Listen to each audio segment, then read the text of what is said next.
옛날 옛적, 산 좋고 물 맑은 경상북도 예천의 어느 작은 고을에 만복이라는 이름의 한 총각이 살고 있었습니다. 만 가지 복을 받고 살라는 뜻에서 이름은 박만복이었으나 그의 삶은 이름과 정반대였지요. 그는 99칸짜리 대저택의 주인이 아니었습니다. 이 마당은 볼 때마다 기분이 참 좋구나. 어제 빗자루질 한 게 딱 티가 나는구만. 마루 끝에 앉아 드넓은 마당을 바라보며 흡족한 미소를 짓던 그 순간 누군가 그를 불렀습니다. 박만복. 지금 거기서 뭘 하고 있어? 얼른 나와서 일하지 못해. 아이쿠. 지금 바로 갑니다요. 그렇습니다. 만복이는 이 거대한 대저택의 주인이 아닌 그저 일개 머슴이었습니다. 더군다나 이름만 만복일 뿐 정작 복이라고는 평생 구경도 못해본 불운의 사내였지요. 30이 다 되도록 계집손 한 번 못 잡아본 것은 물론 손만 댔다 하면 뭐든지 망가뜨리기 일쑤였습니다. 때문에 사람들은 그를 만복이 대신 다른 이름으로 부르곤 했습니다. 바로 박복이라고 말이지요.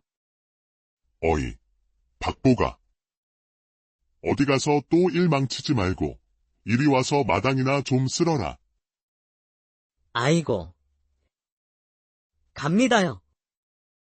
하지만 성정이 좋은 건지 조금 어수룩한 건지 만복이는 그런 복 없는 삶도 묵묵히 견뎌냈습니다. 그러던 어느 날 박복이, 아니 만복이의 삶을 송두리째 뒤집어 놓는 사건이 하나 발생했습니다. 심부름 다녀왔습니다. 근데 뭔 일 있어요? 왜 이렇게 집이 어수선하대요?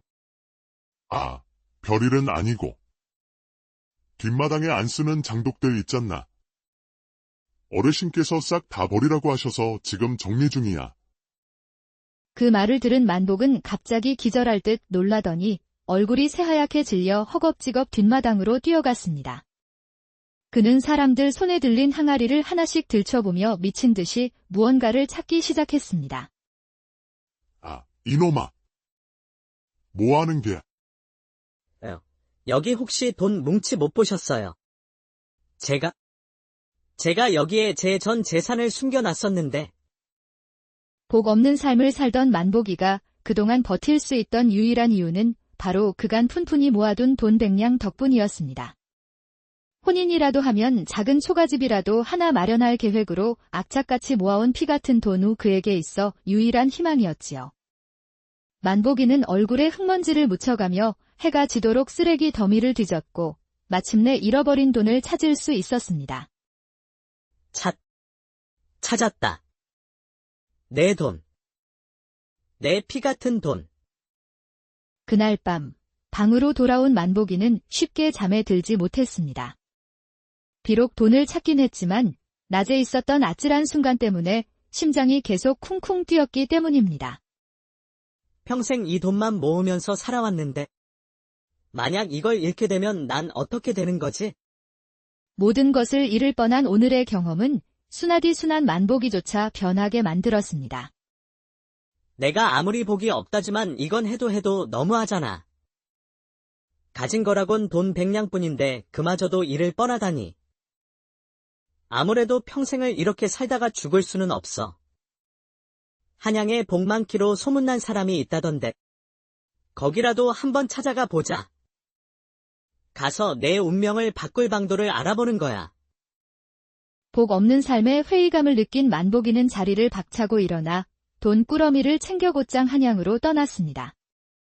한편 만복이와는 달리 세상의 모든 복을 쓸어 담은 듯한 사내가 한양에 있었습니다.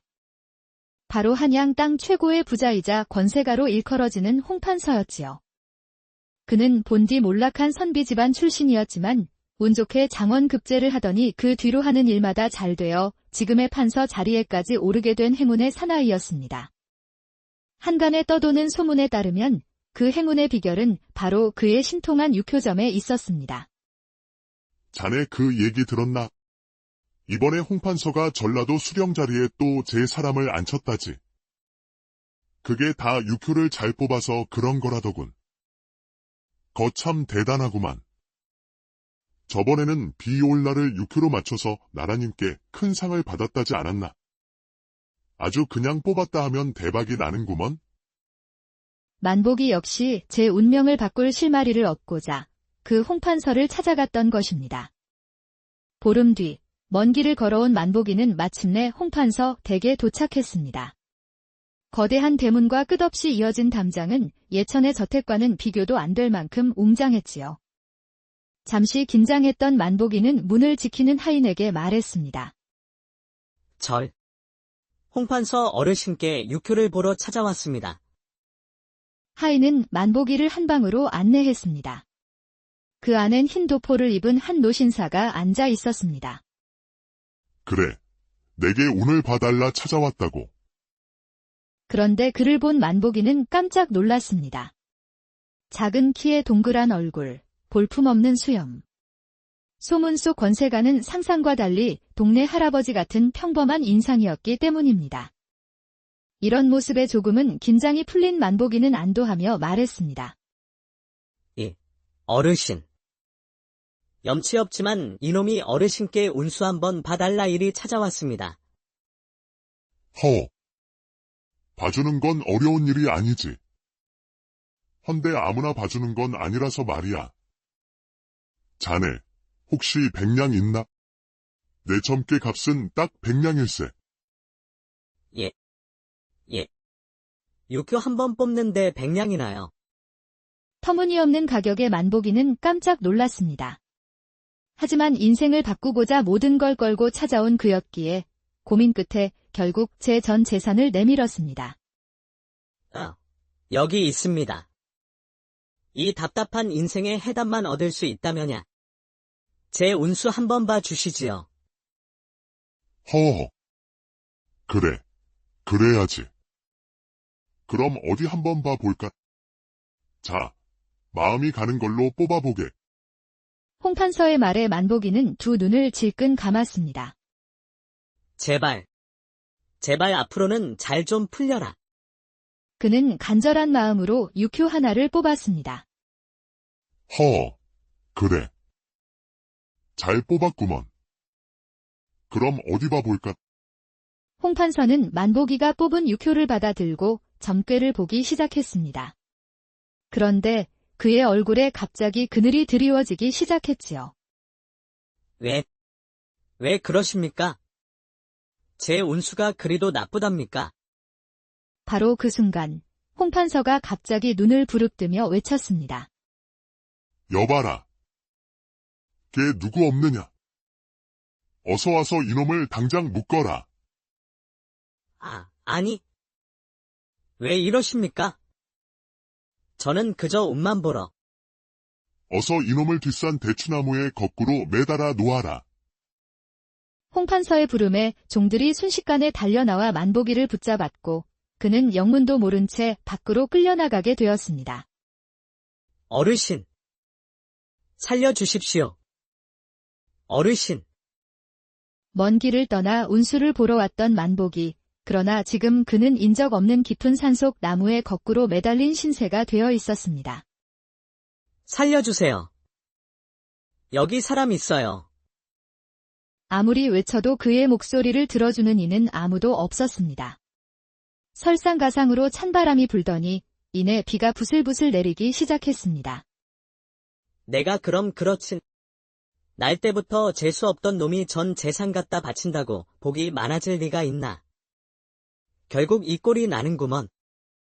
흑흑. 빗방울은 점점 굵어졌고 몸을 움직일수록 온몸에 힘이 빠져나갔습니다. 이렇게 죽는 걸까? 아니야. 이렇게 죽을 순 없어. 난 아직 계집 손도 한번 못 잡아봤단 말이야. 그가 마지막 힘을 다해 몸을 비트는 순간이었습니다. 그의 발목을 묶고 있던 끈이 툭 하고 끊어졌습니다. 만복이는 그대로 땅으로 떨어졌지요. 살았다. 하지만 그 말이 채 끝나기도 전에 그는 나무 아래 있던 작은 구멍 속으로 푹 빠져버리고 말았습니다. 아이고, 엉덩이야. 이게 또 뭔 일이야? 구덩이에 빠진 만보기는 눈을 떴지만 한치 앞도 보이지 않을 만큼 칠흑같이 어두웠습니다. 세상에, 거참 복도 없지. 어떻게 이 작은 구멍으로 빠진다. 만보기가 신세 한탄을 하며 바닥을 더듬어 나갈 구멍을 찾고 있을 때였습니다. 어디선가 묵직하고 기이한 소리가 들려왔습니다. 이게 무슨 소리야? 그 낯선 소리는 구덩이 깊은 곳에서부터 점점 더 크게 울려 퍼졌습니다. 놀란 만보기는 허둥지둥 기어가며 나갈 구멍을 찾기 시작했습니다. 사람 살려. 제발 누가 좀 도와줘요. 바로 그때였습니다. 사람 살려주세요. 으이, 저 멀리서 쿵쿵거리는 소리와 함께 애처로운 여인의 목소리가 들려왔습니다. 만보기가 귀를 쫑긋 세우고 살펴보니 웬 커다란 상자 하나가 보였습니다. 만보기는 조심스럽게 그 상자로 다가가 뚜껑을 열었습니다. 으아, 그곳엔 웬 고운 처녀가 누워 있었습니다. 살려주세요. 만보기는 처녀를 들쳐업고 허겁지겁 출구를 찾았습니다. 사람을 살려야 한다는 절박함 때문이었을까요? 그는 금세 나가는 구멍을 발견했고 서둘러 산을 내려왔습니다. 하지만 깊은 밤, 낯선 한양 땅에서 그가 갈 곳은 아무데도 없었습니다. 그의 머릿속에 떠오른 곳은 단 한 군데, 바로 홍판서의 집이었지요. 사람 살려요. 여기 사람 있어요. 만보기는 이를 악물고 홍판서의 집으로 달려가 문을 두드렸습니다. 이윽고 문이 열리고 홍판서가 나왔습니다. 아니, 내가 어찌? 분명 나무에 매달아 놓았거늘. 그 자가 멀쩡히 살아 제 앞에 나타나자 홍판서는 눈이 휘둥그레졌습니다. 하지만 그것도 잠시, 그의 시선은 만보기의 등 뒤로 향했습니다. 그리고는 이내 경악하며 소리쳤습니다. 아가? 이게 어찌 된 일이냐?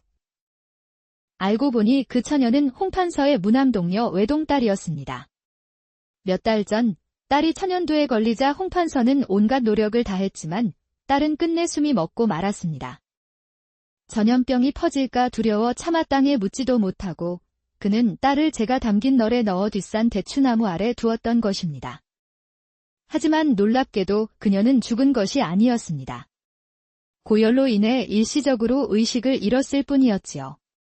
차디찬 재 속에 누워있는 동안 오히려 열이 내려 깨어날 수 있었습니다.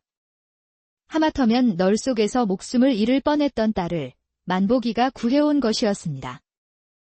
자네가 아니었으면 내 딸은 그대로 죽었을 걸세. 정말 고맙네. 정말로 고마워. 복을 찾으러 왔다가 나무에 거꾸로 매달렸던 만보기. 그러나 이제 그는 판서의 딸을 구한 영웅이 되어 있었습니다.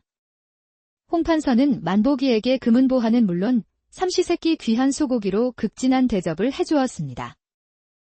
이 복 없던 내 인생에도 드디어 복이 오는 건가?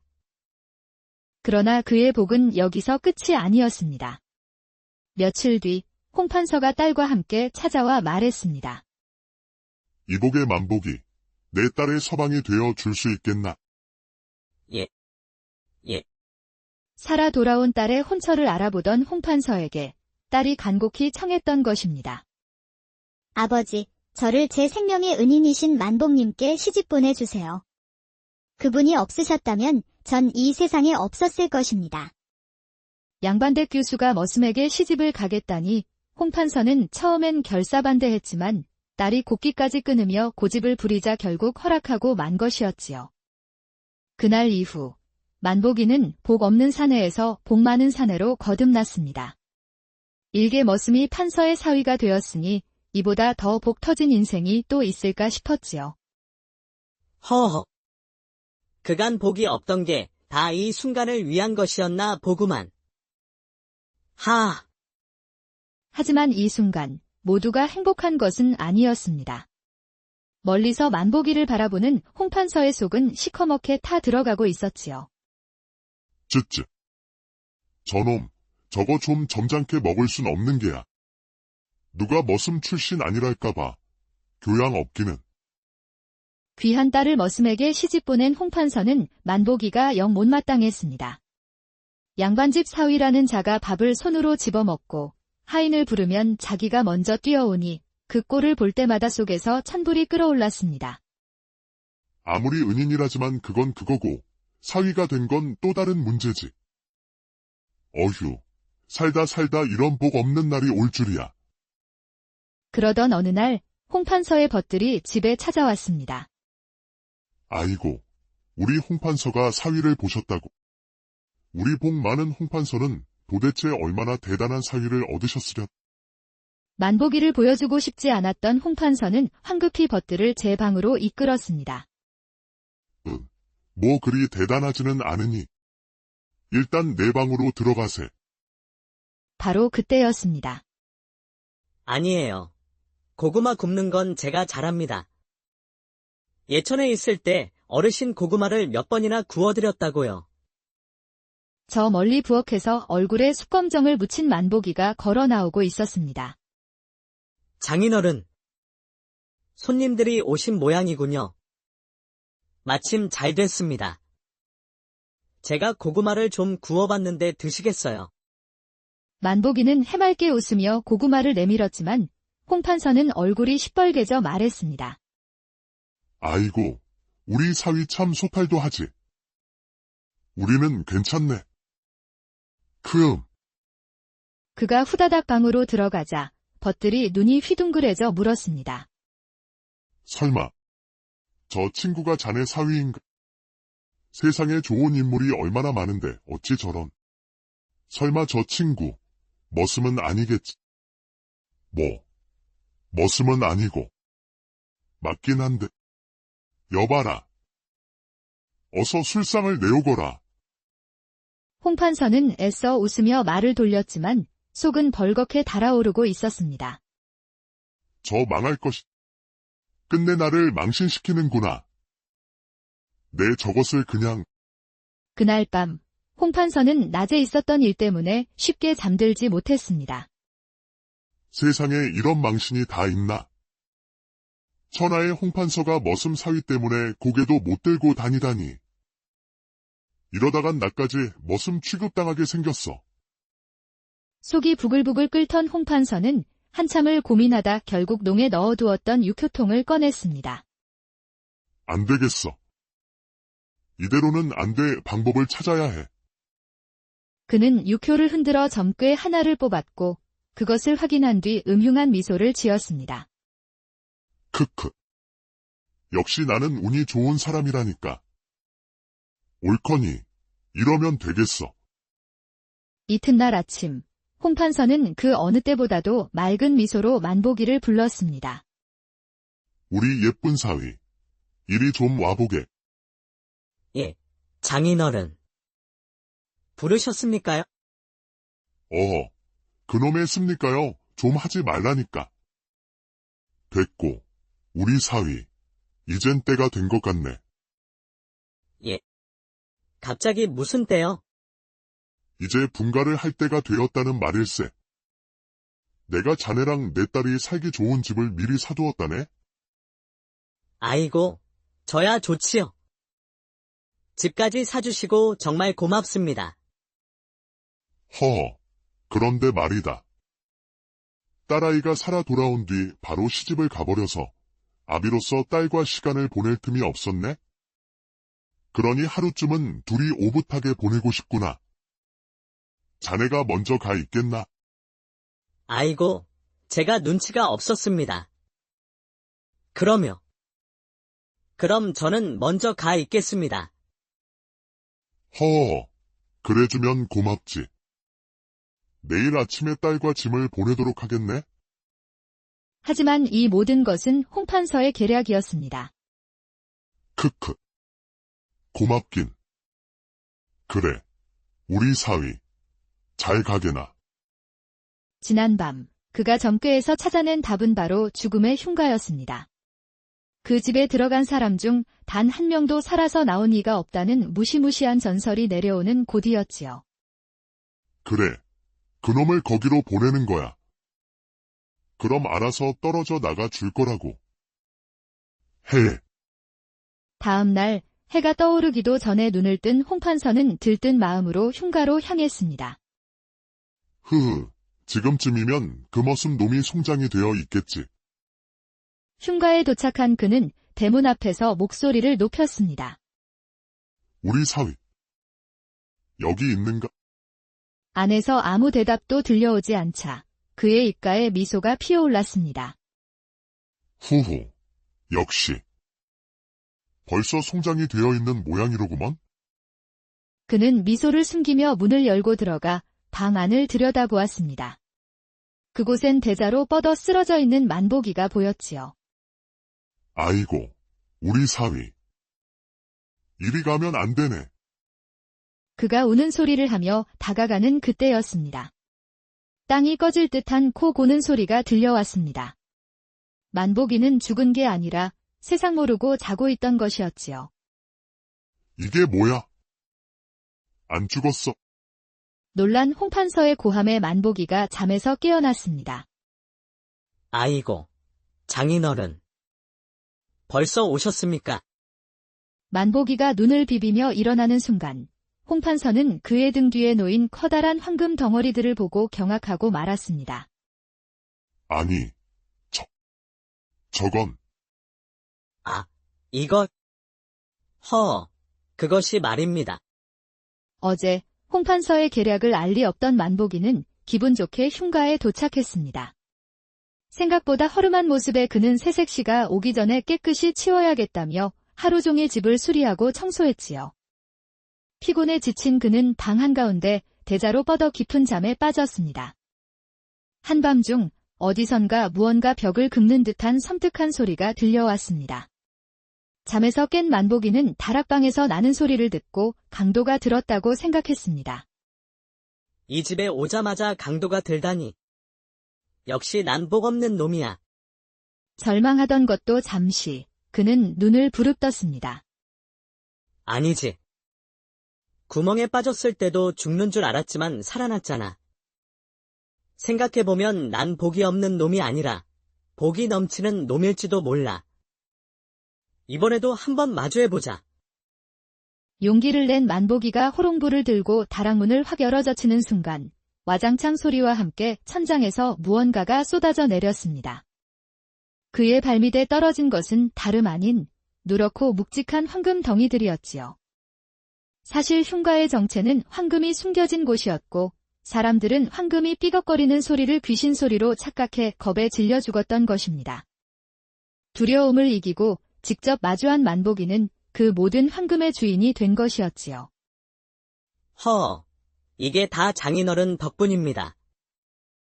지난날 저를 나무에 묶으신 것도, 오늘 이곳에 보내신 것도 다 제게 복을 주시려고 그러신 것이지. 정말 감사합니다. 그럼. 내 다 깊은 뜻이 있어서 그리 한 것이지. 우리 사위가 내 뜻을 알아주니 참으로 고맙구먼. 홍판서는 그제야 깨달았습니다. 저 놈을 내치려 할수록 오히려 더 큰 복을 가져온다는 것을. 이 놈은 진정 만복을 누릴 팔자인가 보구나. 그날 이후 홍판서는 더 이상 만보기를 머슴으로 보지 않고 진정한 사위로 받아들였습니다. 그렇게 시간이 흘러 만보기와 아내 사이에는 예쁜 아이까지 태어났습니다. 어느 날 아이를 안고 마당을 거닐던 만보기는 홍판서에게 물었습니다. 장인어른. 그러고 보니 궁금한 점이 있습니다. 지난날 제가 유큐를 뽑았을 때 대체 뭐라고 나왔기에 저를 나무에 묶어두셨던 것인지요. 그건 말이지. 사실 자네가 고생 끝에 내 사위가 될 것이라 나와 있었다네. 어찌 되었든 자네는 내 사위가 될 운명이었던 게지. 허허. 그렇게 머슴 만보기는 사랑하는 아내와 장인어른 그리고 아이와 함께 자신의 이름처럼 진정한 만복을 누리며 옛날 옛적 산 좋고 물 맑은 경상북도 예천의 어느 작은 고을에 만복이라는 이름의 한 총각이 살고 있었습니다. 만가지 복을 받고 산나는 뜻에서 이름은 박만복이었으나 그의 삶은 이름과 정반대였지요. 그는 99칸짜리 대저택의 주인이 아니었습니다. 이 마당은 볼 때마다 기분이 참 좋구나. 어제 빗자루질 한 게 딱 티가 나는구만.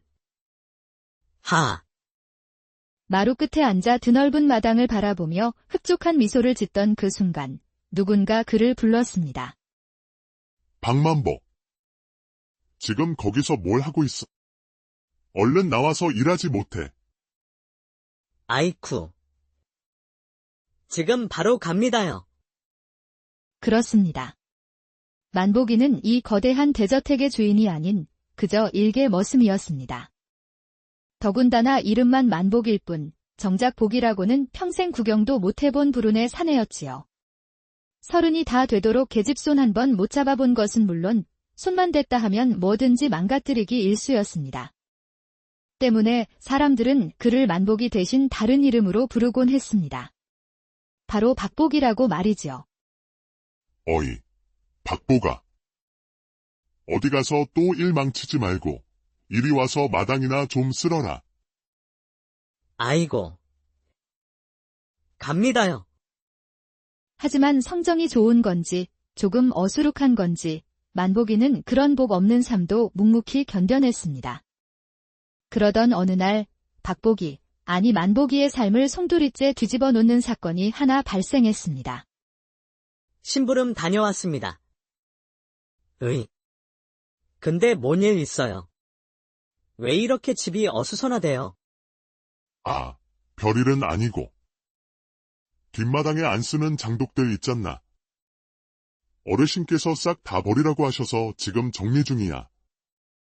그 말을 들은 만복은 갑자기 기절할 듯 놀라더니 얼굴이 새하얗게 질려 허겁지겁 뒷마당으로 뛰어갔습니다. 그는 사람들 손에 들린 항아리를 하나씩 들춰보며 미친 듯이 무언가를 찾기 시작했습니다. 아, 이놈아. 뭐 하는 게야? 여기 혹시 돈 뭉치 못 보셨어요? 제가 여기에 제 전 재산을 숨겨놨었는데. 복 없는 삶을 살던 만복이가 그동안 버틸 수 있던 유일한 이유는 바로 그간 푼푼히 모아둔 돈 100냥 덕분이었습니다. 혼인이라도 하면 작은 초가집이라도 하나 마련할 계획으로 악착같이 모아온 피 같은 돈 후 그에게 있어 유일한 희망이었지요. 만복이는 얼굴에 흙먼지를 묻혀가며 해가 지도록 쓰레기 더미를 뒤졌고 마침내 잃어버린 돈을 찾을 수 있었습니다. 찾았다. 내 돈. 내 피 같은 돈. 그날 밤 방으로 돌아온 만복이는 쉽게 잠에 들지 못했습니다. 비록 돈을 찾긴 했지만 낮에 있었던 아찔한 순간 때문에 심장이 계속 쿵쿵 뛰었기 때문입니다. 평생 이 돈만 모으면서 살아왔는데 만약 이걸 잃게 되면 난 어떻게 되는 거지? 모든 것을 잃을 뻔한 오늘의 경험은 순하디 순한 만복이조차 변하게 만들었습니다. 내가 아무리 복이 없다지만 이건 해도 너무하잖아. 가진 거라곤 돈 100냥뿐인데 그마저도 잃을 뻔하다니. 아무래도 평생을 이렇게 살다가 죽을 수는 없어. 한양에 복 많기로 소문난 사람이 있다던데. 거기라도 한번 찾아가 보자. 가서 내 운명을 바꿀 방도를 알아보는 거야. 복 없는 삶에 회의감을 느낀 만복이는 자리를 박차고 일어나 돈 꾸러미를 챙겨 곧장 한양으로 떠났습니다. 한편 만복이와는 달리 세상의 모든 복을 쓸어 담은 듯한 사내가 한양에 있었습니다. 바로 한양 땅 최고의 부자이자 권세가로 일컬어지는 홍판서였지요. 그는 본디 몰락한 선비 집안 출신이었지만 운 좋게 장원급제를 하더니 그 뒤로 하는 일마다 잘 되어 지금의 판서 자리에까지 오르게 된 행운의 사나이였습니다. 한간에 떠도는 소문에 따르면 그 행운의 비결은 바로 그의 신통한 육효점에 있었습니다. 자네 그 얘기 들었나? 이번에 홍판서가 전라도 수령 자리에 또 제 사람을 앉혔다지. 그게 다 육효를 잘 뽑아서 그런 거라더군. 거참 대단하구만. 저번에는 비올라를 육효로 맞춰서 나라님께 큰 상을 받았다지 않았나? 아주 그냥 뽑았다 하면 대박이 나는구먼. 만복이 역시 제 운명을 바꿀 실마리를 얻고자 그 홍판서를 찾아갔던 것입니다. 보름 뒤 먼 길을 걸어온 만보기는 마침내 홍판서 댁에 도착했습니다. 거대한 대문과 끝없이 이어진 담장은 예천의 저택과는 비교도 안 될 만큼 웅장했지요. 잠시 긴장했던 만보기는 문을 지키는 하인에게 말했습니다. 홍판서 어르신께 육효를 보러 찾아왔습니다. 하인은 만보기를 한 방으로 안내했습니다. 그 안엔 흰 도포를 입은 한 노신사가 앉아 있었습니다. 그래, 내게 운을 봐달라 찾아왔다고. 그런데 그를 본 만보기는 깜짝 놀랐습니다. 작은 키에 동그란 얼굴, 볼품없는 수염. 소문 속 권세가는 상상과 달리 동네 할아버지 같은 평범한 인상이었기 때문입니다. 이런 모습에 조금은 긴장이 풀린 만보기는 안도하며 말했습니다. 어르신. 염치 없지만 이놈이 어르신께 운수 한번 봐달라 일이 찾아왔습니다. 봐주는 건 어려운 일이 아니지. 헌데 아무나 봐주는 건 아니라서 말이야. 자네, 혹시 백냥 있나? 내 점괘 값은 딱 100냥일세. 육효 한번 뽑는데 100냥이나요. 터무니없는 가격에 만보기는 깜짝 놀랐습니다. 하지만 인생을 바꾸고자 모든 걸 걸고 찾아온 그였기에 고민 끝에 결국 제 전 재산을 내밀었습니다. 여기 있습니다.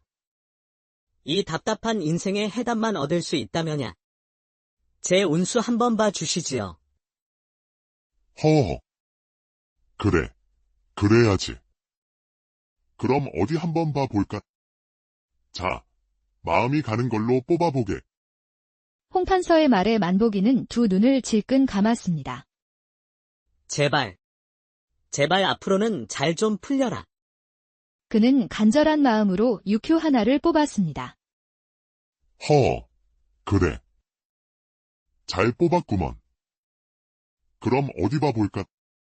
홍판서는 만보기가 뽑은 육효를 받아들고 점괘를 보기 시작했습니다.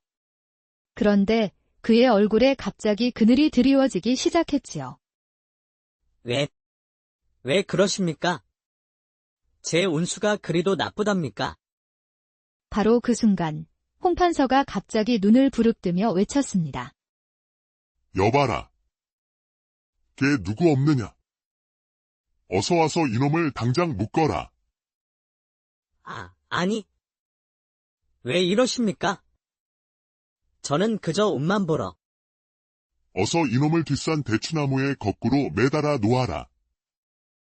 홍판서의 부름에 종들이 순식간에 달려나와 만보기를 붙잡았고 그는 영문도 모른 채 밖으로 끌려나가게 되었습니다.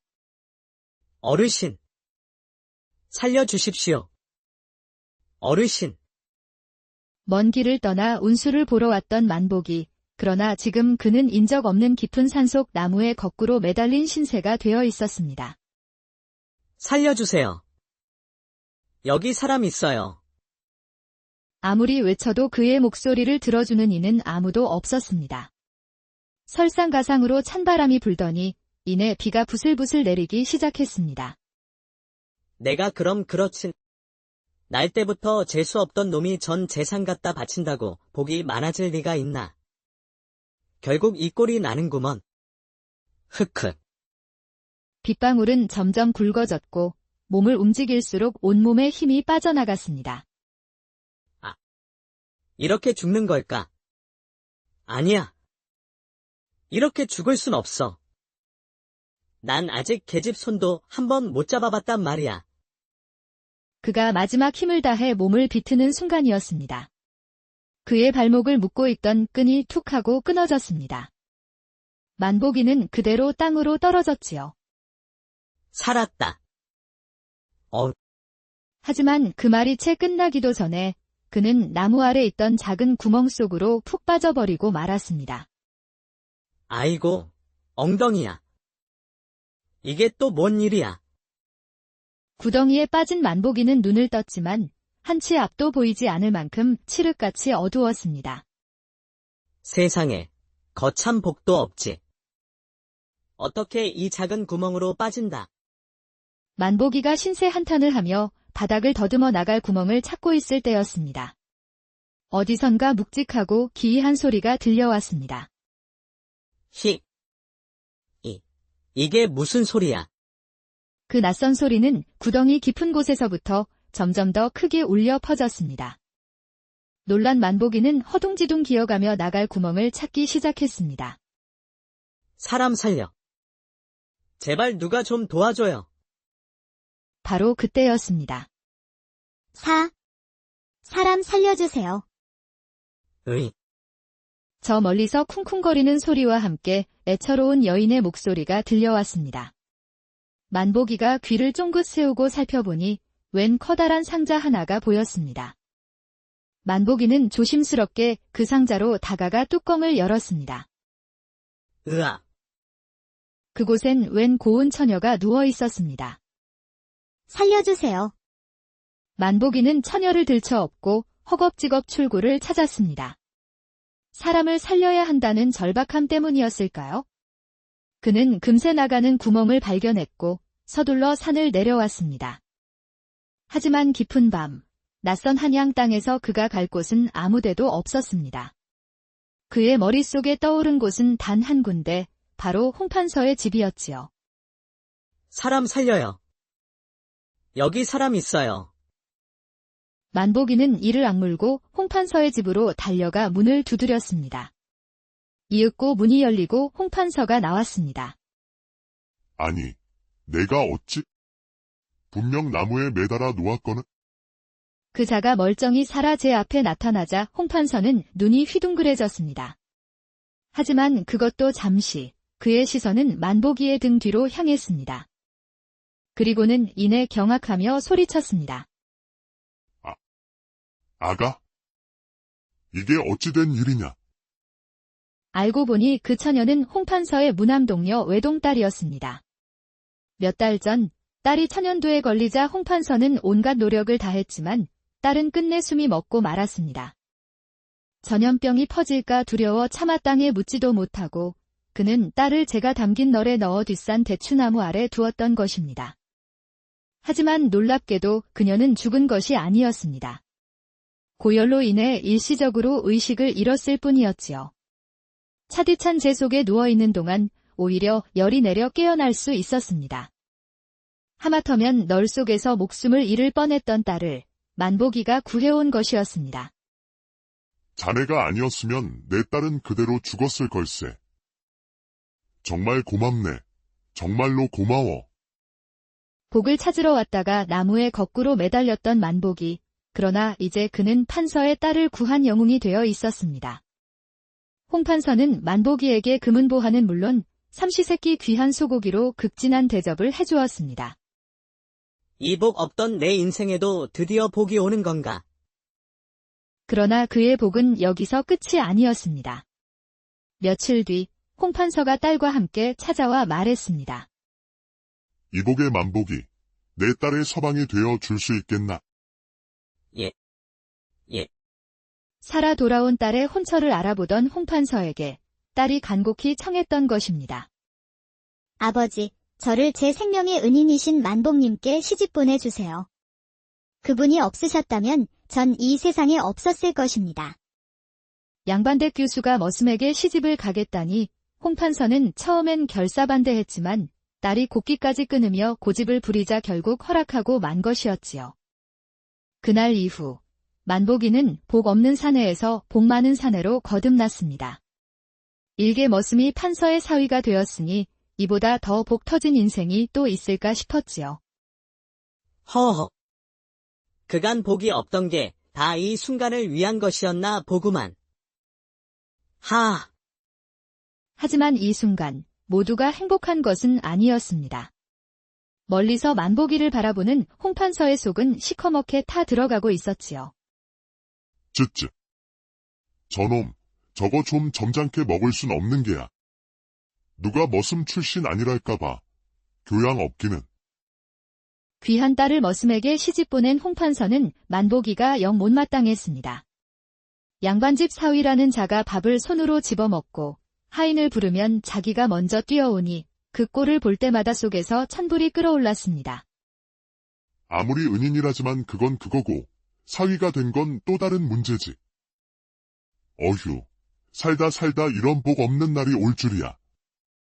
그러던 어느 날 홍판서의 벗들이 집에 찾아왔습니다. 아이고, 우리 홍판서가 사위를 보셨다고.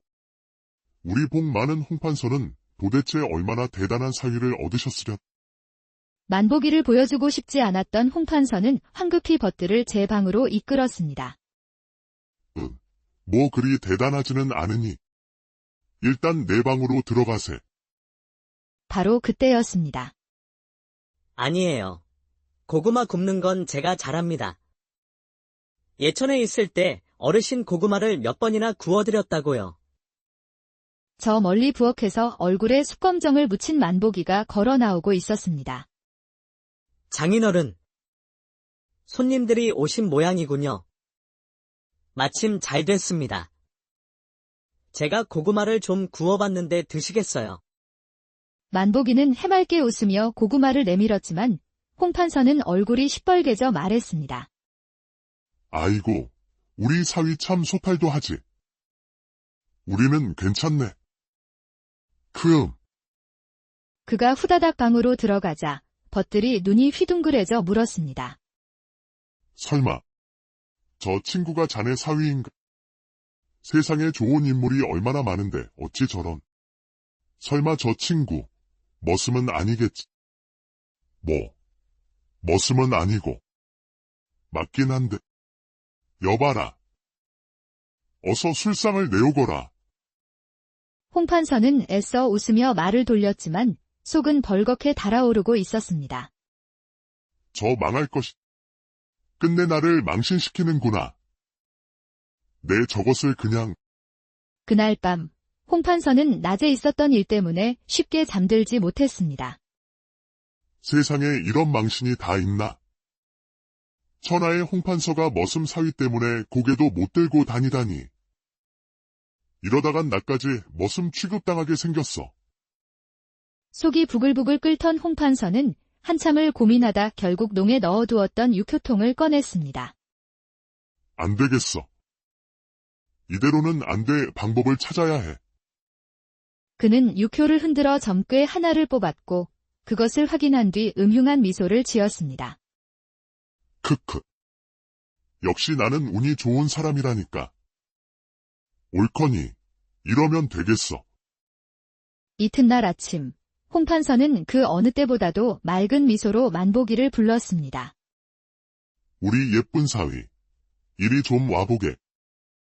예, 장인어른. 부르셨습니까요? 그놈의 씁니까요? 좀 하지 말라니까. 됐고, 우리 사위, 이젠 때가 된 것 같네. 예. 갑자기 무슨 때요?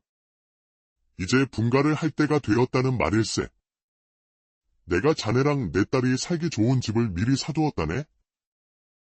아이고, 저야 좋지요. 집까지 사주시고 정말 고맙습니다. 그런데 말이다. 딸아이가 살아 돌아온 뒤 바로 시집을 가버려서 아비로서 딸과 시간을 보낼 틈이 없었네? 그러니 하루쯤은 둘이 오붓하게 보내고 싶구나. 자네가 먼저 가 있겠나? 아이고, 제가 눈치가 없었습니다. 그럼 저는 먼저 가 있겠습니다. 그래주면 고맙지. 내일 아침에 딸과 짐을 보내도록 하겠네? 하지만 이 모든 것은 홍판서의 계략이었습니다. 크크. 고맙긴. 그래, 우리 사위. 잘 가게나. 지난밤 그가 점괘에서 찾아낸 답은 바로 죽음의 흉가였습니다. 그 집에 들어간 사람 중 단 한 명도 살아서 나온 이가 없다는 무시무시한 전설이 내려오는 곳이었지요. 그래, 그놈을 거기로 보내는 거야. 그럼 알아서 떨어져 나가 줄 거라고. 다음 날 해가 떠오르기도 전에 눈을 뜬 홍판서는 들뜬 마음으로 흉가로 향했습니다. 지금쯤이면 그 머슴 놈이 송장이 되어 있겠지. 흉가에 도착한 그는 대문 앞에서 목소리를 높였습니다. 우리 사위. 여기 있는가? 안에서 아무 대답도 들려오지 않자 그의 입가에 미소가 피어올랐습니다. 후후. 역시. 벌써 송장이 되어 있는 모양이로구먼? 그는 미소를 숨기며 문을 열고 들어가 방 안을 들여다보았습니다. 그곳엔 대자로 뻗어 쓰러져 있는 만보기가 보였지요. 아이고, 우리 사위. 이리 가면 안 되네. 그가 우는 소리를 하며 다가가는 그때였습니다. 땅이 꺼질 듯한 코 고는 소리가 들려왔습니다. 만보기는 죽은 게 아니라 세상 모르고 자고 있던 것이었지요. 이게 뭐야? 안 죽었어. 놀란 홍판서의 고함에 만보기가 잠에서 깨어났습니다. 아이고, 장인어른. 벌써 오셨습니까? 만보기가 눈을 비비며 일어나는 순간 홍판서는 그의 등 뒤에 놓인 커다란 황금 덩어리들을 보고 경악하고 말았습니다. 아니, 저건, 아, 이것. 그것이 말입니다. 어제 홍판서의 계략을 알 리 없던 만보기는 기분 좋게 흉가에 도착했습니다. 생각보다 허름한 모습의 그는 새색시가 오기 전에 깨끗이 치워야겠다며 하루 종일 집을 수리하고 청소했지요. 피곤에 지친 그는 방 한가운데 대자로 뻗어 깊은 잠에 빠졌습니다. 한밤중 어디선가 무언가 벽을 긁는 듯한 섬뜩한 소리가 들려왔습니다. 잠에서 깬 만보기는 다락방에서 나는 소리를 듣고 강도가 들었다고 생각했습니다. 이 집에 오자마자 강도가 들다니. 역시 난 복 없는 놈이야. 절망하던 것도 잠시 그는 눈을 부릅떴습니다. 아니지. 구멍에 빠졌을 때도 죽는 줄 알았지만 살아났잖아. 생각해보면 난 복이 없는 놈이 아니라 복이 넘치는 놈일지도 몰라. 이번에도 한번 마주해보자. 용기를 낸 만보기가 호롱불을 들고 다락문을 확 열어젖히는 순간 와장창 소리와 함께 천장에서 무언가가 쏟아져 내렸습니다. 그의 발밑에 떨어진 것은 다름 아닌 누렇고 묵직한 황금 덩이들이었지요. 사실 흉가의 정체는 황금이 숨겨진 곳이었고 사람들은 황금이 삐걱거리는 소리를 귀신 소리로 착각해 겁에 질려 죽었던 것입니다. 두려움을 이기고 직접 마주한 만보기는 그 모든 황금의 주인이 된 것이었지요. 이게 다 장인어른 덕분입니다. 지난날 저를 나무에 묶으신 것도, 오늘 이곳에 보내신 것도 다 제게 복을 주시려고 그러신 것이지. 정말 감사합니다. 그럼. 내 다 깊은 뜻이 있어서 그리 한 것이지. 우리 사위가 내 뜻을 알아주니 참으로 고맙구먼. 홍판서는 그제야 깨달았습니다. 저 놈을 내치려 할수록 오히려 더 큰 복을 가져온다는 것을. 이 놈은 진정 만복을 누릴 팔자인가 보구나. 그날 이후 홍판서는 더 이상 만보기를 머슴으로 보지 않고 진정한 사위로 받아들였습니다. 그렇게 시간이 흘러 만보기와 아내 사이에는 예쁜 아이까지 태어났습니다. 어느 날 아이를 안고 마당을 거닐던 만보기는 홍판서에게 물었습니다. 장인어른. 그러고 보니 궁금한 점이 있습니다. 지난날 제가 유큐를 뽑았을 때 대체 뭐라고 나왔기에 저를 나무에 묶어 두셨던 것인지요. 그건 말이지. 사실 자네가 고생 끝에 내 사위가 될 것이라 나와 있었다네. 어찌 되었든 자네는 내 사위가 될 운명이었던 게지. 허허. 그렇게 머슴 만보기는 사랑하는 아내와 장인어른 그리고 아이와 함께 자신의 이름처럼 진정한 만복을 누리며 옛날 옛적 산 좋고 물 맑은 경상북도 예천의 어느 작은 고을에 만복이라는 이름의 한 총각이 살고 있었습니다. 만가지 복을 받고 살라는 뜻에서 이름은 박만복이었으나 그의 삶은 이름과 정반대였지요. 그는 99칸짜리 대저택의 주인이 아니었습니다. 이 마당은 볼 때마다 기분이 참 좋구나. 어제 빗자루질 한 게 딱 티가 나는구만. 마루 끝에 앉아 드넓은 마당을 바라보며 흡족한 미소를 짓던 그 순간 누군가 그를 불렀습니다. 박만복. 지금 거기서 뭘 하고 있어? 얼른 나와서 일하지 못해. 아이쿠. 지금 바로 갑니다요. 그렇습니다. 만복이는 이 거대한 대저택의 주인이 아닌 그저 일개 머슴이었습니다. 더군다나 이름만 만복일 뿐 정작 복이라고는 평생 구경도 못해본 불운의 사내였지요. 30이 다 되도록 계집손 한 번 못 잡아본 것은 물론 손만 댔다 하면 뭐든지 망가뜨리기 일쑤였습니다. 때문에 사람들은 그를 만복이 대신 다른 이름으로 부르곤 했습니다. 바로 박복이라고 말이지요. 어이, 박보가.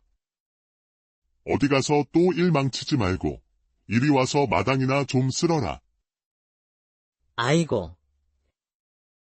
갑니다요. 하지만 성정이 좋은 건지 조금 어수룩한 건지 만복이는 그런 복 없는 삶도 묵묵히 견뎌냈습니다. 그러던 어느 날 박복이, 아니 만복이의 삶을 송두리째 뒤집어 놓는 사건이 하나 발생했습니다. 심부름 다녀왔습니다. 근데 뭔 일 있어요? 왜 이렇게 집이 어수선하대요? 아, 별일은 아니고. 뒷마당에 안 쓰는 장독들 있잖나. 어르신께서 싹 다 버리라고 하셔서 지금 정리 중이야. 그 말을 들은 만복은 갑자기 기절할 듯 놀라더니 얼굴이 새하얗게 질려 허겁지겁 뒷마당으로 뛰어갔습니다. 그는 사람들 손에 들린 항아리를 하나씩 들춰보며 미친 듯이 무언가를 찾기 시작했습니다. 아, 이놈아. 뭐 하는 게야? 여기 혹시 돈 뭉치 못 보셨어요? 제가 여기에 제 전 재산을 숨겨놨었는데. 복 없는 삶을 살던 만복이가 그동안 버틸 수 있던 유일한 이유는 바로 그간 푼푼히 모아둔 돈 100냥 덕분이었습니다. 혼인이라도 하면 작은 초가집이라도 하나 마련할 계획으로 악착같이 모아온 피 같은 돈 후 그에게 있어 유일한 희망이었지요. 만복이는 얼굴에 흙먼지를 묻혀가며 해가 지도록 쓰레기 더미를 뒤졌고 마침내 잃어버린 돈을 찾을 수 있었습니다. 찾았다. 내 돈. 내 피 같은 돈. 그날 밤 방으로 돌아온 만복이는 쉽게 잠에 들지 못했습니다. 비록 돈을 찾긴 했지만 낮에 있었던 아찔한 순간 때문에 심장이 계속 쿵쿵 뛰었기 때문입니다. 평생 이 돈만 모으면서 살아왔는데 만약 이걸 잃게 되면 난 어떻게 되는 거지? 모든 것을 잃을 뻔한 오늘의 경험은 순하디 순한 만복이조차 변하게 만들었습니다. 내가 아무리 복이 없다지만 이건 해도 너무하잖아. 가진 거라곤 돈 100냥뿐인데 그마저도 잃을 뻔하다니. 아무래도 평생을 이렇게 살다가 죽을 수는 없어. 한양에 복 많기로 소문난 사람이 있다던데. 거기라도 한번 찾아가 보자. 가서 내 운명을 바꿀 방도를 알아보는 거야.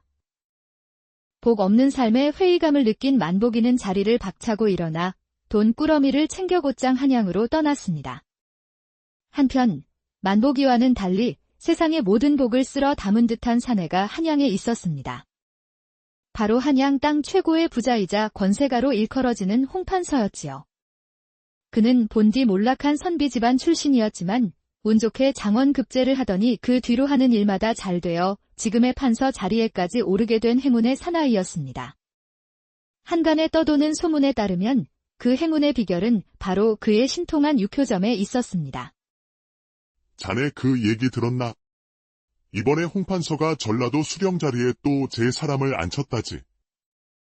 그게 다 육효를 잘 뽑아서 그런 거라더군. 거참 대단하구만. 저번에는 비올라를 육효로 맞춰서 나라님께 큰 상을 받았다지 않았나? 아주 그냥 뽑았다 하면 대박이 나는구먼. 만복이 역시 제 운명을 바꿀 실마리를 얻고자 그 홍판서를 찾아갔던 것입니다. 보름 뒤 먼 길을 걸어온 만복이는 마침내 홍판서 댁에 도착했습니다. 거대한 대문과 끝없이 이어진 담장은 예천의 저택과는 비교도 안 될 만큼 웅장했지요. 잠시 긴장했던 만복이는 문을 지키는 하인에게 말했습니다. 홍판서 어르신께 육효를 보러 찾아왔습니다. 하인은 만보기를 한 방으로 안내했습니다. 그 안엔 흰 도포를 입은 한 노신사가 앉아 있었습니다. 그래, 내게 운을 봐달라 찾아왔다고. 그런데 그를 본 만보기는 깜짝 놀랐습니다. 작은 키에 동그란 얼굴, 볼품없는 수염. 소문 속 권세가는 상상과 달리 동네 할아버지 같은 평범한 인상이었기 때문입니다. 이런 모습에 조금은 긴장이 풀린 만보기는 안도하며 말했습니다. 어르신. 염치 없지만 이놈이 어르신께 운수 한번 봐달라 일이 찾아왔습니다. 봐주는 건 어려운 일이 아니지. 헌데 아무나 봐주는 건 아니라서 말이야. 자네, 혹시 백냥 있나? 내 점괘 값은 딱 백냥일세. 육효 한 번 뽑는데 100냥이나요. 터무니없는 가격에 만보기는 깜짝 놀랐습니다.